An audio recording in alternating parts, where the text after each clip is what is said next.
Last night I had my first sleep paralysis. I've never experienced it before, but my nights have been long. I've stayed up watching YouTube videos. Sometimes I fall asleep watching Netflix. Anyway, last night in my dark room, I awoke tied to my bed and a dark figure standing by my door. I couldn't stop looking at it. Skinny body and long dark hair. Something kept me on my bed. Something kept me from shouting. Then I passed out, relived by the sunlight and my Google searches. I get dressed for work. Been home since 6 p.m. Took a nap, then woke at 8 p.m. On 3 a.m., I just finished a crime documentary. Then I turned to lay on my back, taking the sound of my air tower. Soft, quiet noise. Until I heard a knock from my wall. Unsure of what I heard, I laid frozen.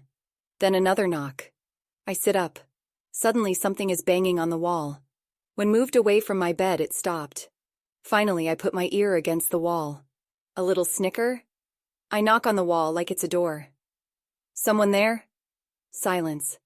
I knew the house next door was empty. On the other side of the wall should be an empty room. Hello? Nothing responds. I lay back down, my eyes on the wall. I close them. Bang, bang, bang. In anger, I bang the wall right back. I had enough of this. I just wanted to sleep. We had this competition on who could be louder. After minutes of back and forth, I grew tired of this. I flung my window open, tried to peer over the ledge. I couldn't see the window. Who the fuck is in there? I stood on the ledge closer to the window, still out of sight. The house had a roofed patio. I stretched my leg to the shingled roof. The street lamp light illuminated parts of the empty room. It was dusty, grimy, and abandoned. Suddenly, a woman sidesteps in front of the window. I screamed at her sight. My heart raced. A skinny white woman with an oval, pale face, wide black eyes, and long black hair. I couldn't look away from her. She bent over to look at me. No smile, no facial expression, just wide black eyes staring at me.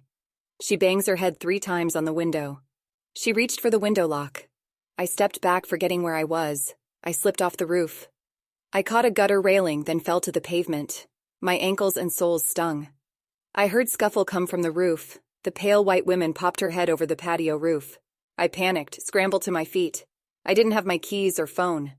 She crawls around the patio roof like a bug. Hands and feet on the patio ceiling, hanging like a spider, she turns to me. I run to the back entrance to my landlord's floor. I bang on their windows to wake them up. The pale women follow me. She crawls on her palms and feet, her face and eyes fixed on me. They didn't move or change. She bangs her head on the pavement and then runs towards me. My heart raced. I run down the block, she follows. My ankles hurt, but I pushed away the pain. I turn the corner. I glance at her unmoving face. Leave me alone! I run to another corner, deciding to go around the block. I threw down a few trash cans to slow her down. She runs through my obstacles, face unmoving. I turn the corner, barefoot and in my pajamas. I grabbed empty beer bottles and threw them at her face. She never flinched. I turned the corner, my street. With the last of my stamina, I bolt to the back door. I saw the first floor lights on. I see her turn the corner. I run to the back entrance. Thankfully, my old landlord opened the door and let me in. I told them what happened. I tell them to call the police. I look out their windows, no sign of her. I remember that I left my window open. I run upstairs to my room. I see my door slightly open. I burst in, ready to fight, but my room is empty. I turn on the lights, shut the window and lock it. I open the closet and check under my bed. I look through my kitchen, turn on all the lights. I wake up my roommates and tell them what happened. They're scared and begin checking their closets. We searched every inch of this place. No sign of her. When the police arrive, I tell them what happened. They go into the empty house. They find nothing, just dust, bugs, and empty rooms. They go to the room across from mine. They see the open window. They close the window. They come out of the house asking me more questions. They ask me if I drink or smoke weed. No, I don't. I give them the description of the woman. They tell me they'll run it in the system and then leave. My roommates go to their rooms. I rest in the living room until sunrise. The light quells my fears, but I know she is still here, somewhere, hiding. I type this out, trying to remember anything to give to the police, but the only thing I can remember is her face. I don't think I'll sleep again.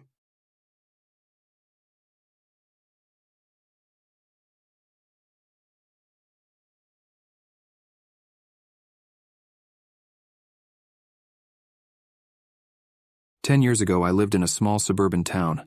It was quiet with little to no important events, maybe a championship football game. But that's it. I received a letter in my mail. It was marked with a wax seal with the head of a lion on the front. All it said was, Thursday, August 10th, 2:40 p.m., expect a knock at your door. I rubbed it off as a joke by some bored teenagers, hoping to get a scare out of someone. But I was wrong. Exactly as the note said, there was a knock on Thursday, August 10th, 2:40 p.m. There was a gentle knock. I opened the door expecting to see some teenagers, but all was there was a tall Caucasian man in a black trench coat. He was looking down to obscure his face with his hat. All he said was, "Hello, did you get the note? It's important you read it?" I replied, "Yes," and he said, "Good, you've been on my watch list for some time now, exactly 43 days, 2 hours, 7 seconds, and 45 milliseconds. I've come to deliver these specific items and words. First this." He pulled out a small book with vintage leather binds and old curled-up pages. It had sharp, jagged letters. What it read was a schedule. It was mine down to the milliseconds, he now said. Next are these words, "I apologize for not being in your life, son, 23 years ago. I left you with your mother, and I apologize I pursued a well-paying but not-so-clean job. I recently found out I was hired to kill you, and I'll explain it to you in detail. You owed some money to a mafia boss. Apparently you took loan from him a few years ago, and he wants me to infect you with a disease that paralyzes you. But you still feel pain. Then what he said will haunt me forever. In fact, so bad, but I was given a timer by the man in the coat, and he finally revealed his face. Well, what was left? It was just the muscles, no skin, and with a bone-like webbing over the muscles.